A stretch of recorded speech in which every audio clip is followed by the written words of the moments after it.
Olá, meu amigo, minha amiga, tudo bem? Hoje nós vamos tratar aqui sobre um assunto interessante, principalmente para quem atua aí ativamente na advocacia criminal, falar um pouco sobre o excesso de prazo no processo penal, excesso de prazo na ação penal, né? O que configura esse excesso de prazo ou não configura esse excesso de prazo. E também vamos tratar aqui qual o meio adequado, na nossa visão, para combater, para impugnar aí esse excesso de prazo. Então, primeiramente, o que é o excesso de prazo, né? Hoje nós não temos uma definição nem legal, nem jurisprudencial do que configura esse excesso de prazo.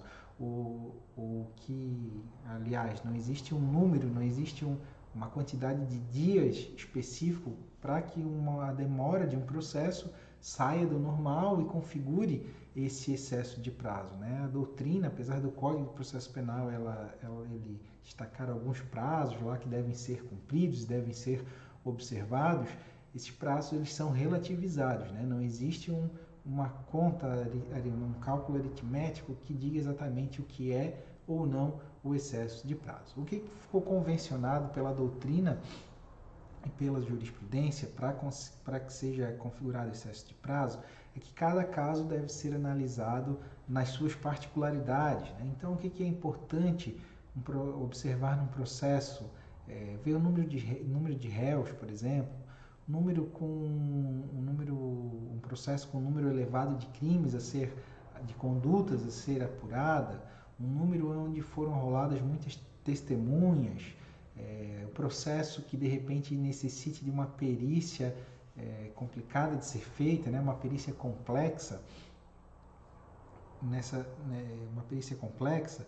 Então, essas situações particulares do processo podem relativizar essa questão da razoável duração do processo, podem justificar que um processo demore um pouco mais, né, do que, por exemplo, de um processo ali que vai averiguar um único crime, um processo que tem um único réu, um processo com poucas testemunhas, um processo sem uma perícia que seja complexa, né? Então, o magistrado, ao analisar, o advogado também, ao ele levantar essa situação do excesso de prazo para ver se ela realmente está ocorrendo ou não no processo que ele foi contratado, ele deve se ater a esses detalhes em cada caso concreto, né? Ver a complexidade específica. Um processo mais complexo, obviamente, ele autoriza uma demora um pouco maior, né, do que um processo simples. Obviamente, essa demora, comparando ela, a complexidade do processo versus a demora do processo, ela deve sempre ser pautada pelo princípio da razoabilidade, né? Então, essa análise, essa relativização do princípio da razoável duração do processo, ele deve ser visto de forma razoável, né? Não é porque é um processo que tem vários réus ali que justifique uma demora muito grande, de vários anos, por exemplo, né? Então, isso que deve ser observado para que ocorra ou não o excesso de prazo em um processo. Isso é bem pacífico na jurisprudência, até nós escrevemos um artigo também no nosso site, e nesse artigo hoje nós citamos algumas jurisprudências ali, eu vou deixar o link aqui na descrição do vídeo, para que se você tiver acesso, tiver interesse em aprofundar um pouco mais essa questão, vai estar disponível ali para você consultar. Além disso, o que acarreta, o que pode acontecer que, apesar do processo estar demorando, nós como advogados ou o próprio réu, ele não vai poder alegar esse excesso de prazo. Então, voltando uma casinha ali atrás, né? E esse excesso de prazo, além dessa questão da razoabilidade, o processo complexo, deve ser analisado se essa demora ela não é por culpa do judiciário, né? Então é importante isso, né? Para que seja caracterizado o excesso de prazo, o advogado, a defesa, nós temos que mostrar que foi uma desídia do Poder Judiciário essa demora, né? Que o processo ele não está tendo seu trâmite normal, o processo não está fluindo. Por algum motivo, por algum erro do judiciário, esse processo está parado por mais tempo do que ele deveria. Por exemplo, o cartório auxiliar da justiça ali esqueceu de fazer conclusão desse processo para o Ministério Público dar um parecer, por exemplo. Esse processo ficou 2 meses parado lá, aguardando conclusão, vamos citar assim, né?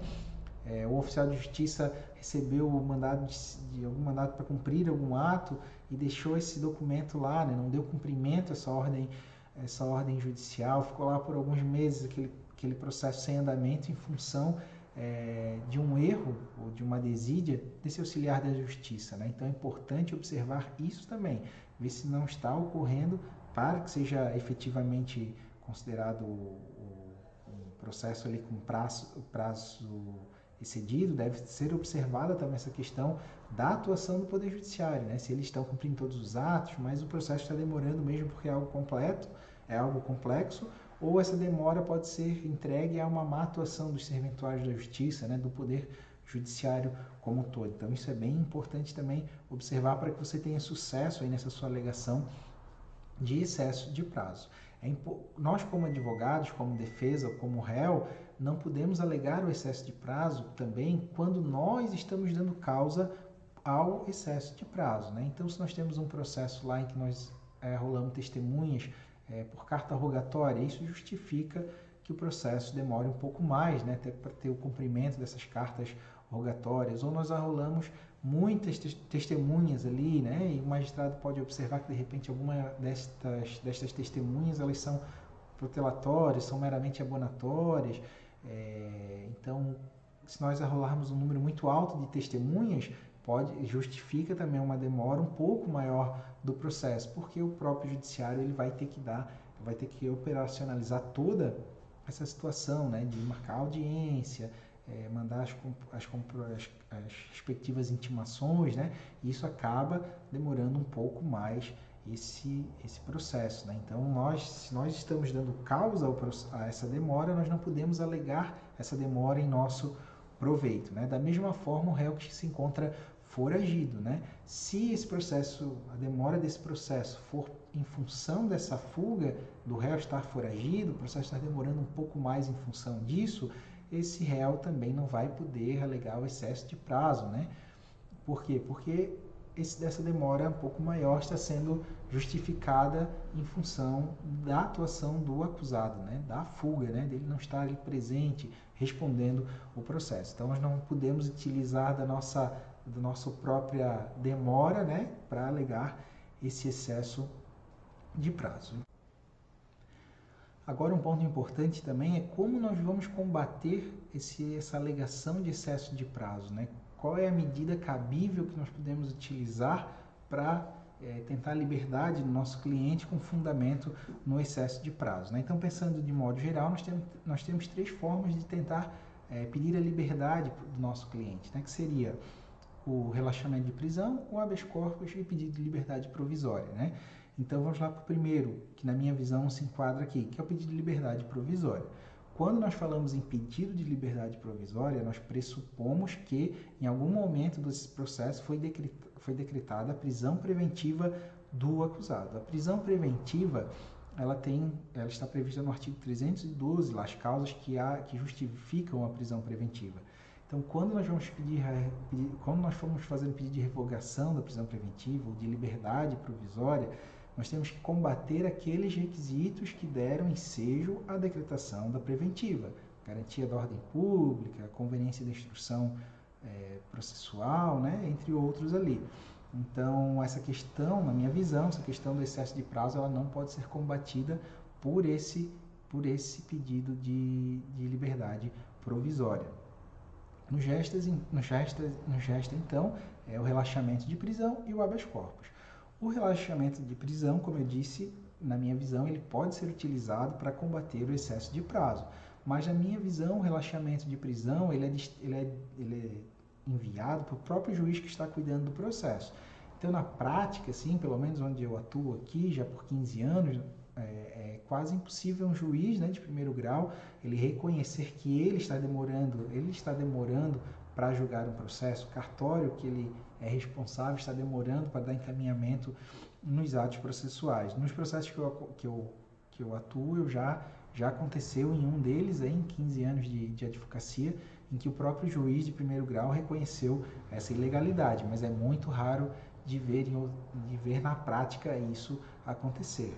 Mas é possível você elaborar esse pedido de relaxamento de prisão, porque porque essa prisão se tornou ilegal pelo seu excesso de prazo, né?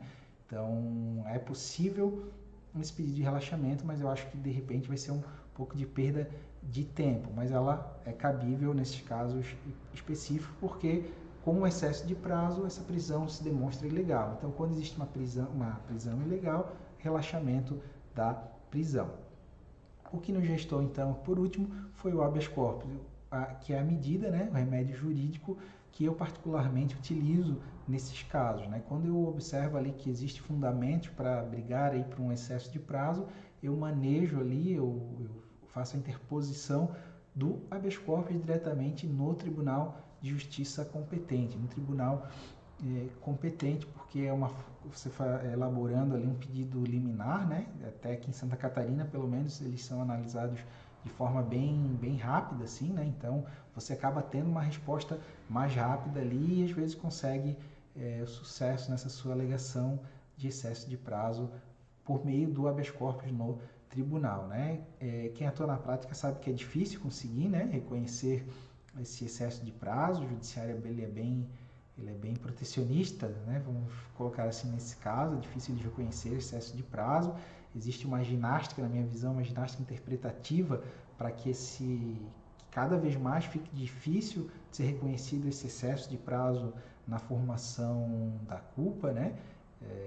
Cada vez mais se cria uma forma ali de relativizar esse excesso de prazo, que acontece sim em muitos casos, mas o judiciário ele acaba tentando se proteger nessa situação e é bem difícil conseguir esse habeas corpus aí pela alegação de excesso de prazo, né? Principalmente no tribunal ali, às vezes é mais fácil conseguir até no STJ, que seja reconhecida essa situação. Mas nós na luta aí pelos direitos dos nossos clientes, nós não podemos deixar de fazer, né? E a jurisprudência ela é feita, ela é construída a cada dia e cabe a nós advogados tentar essa alteração da jurisprudência, né? Mas e também é sempre importante nós tentarmos, né, de todas as formas possíveis, dentro da legalidade, a liberdade do nosso cliente. Com relação ali, se você for fazer o pedido de relaxamento, utilizar nominar na sua petição como pedido de liberdade provisória, na prática também não vai ter nenhum prejuízo, né?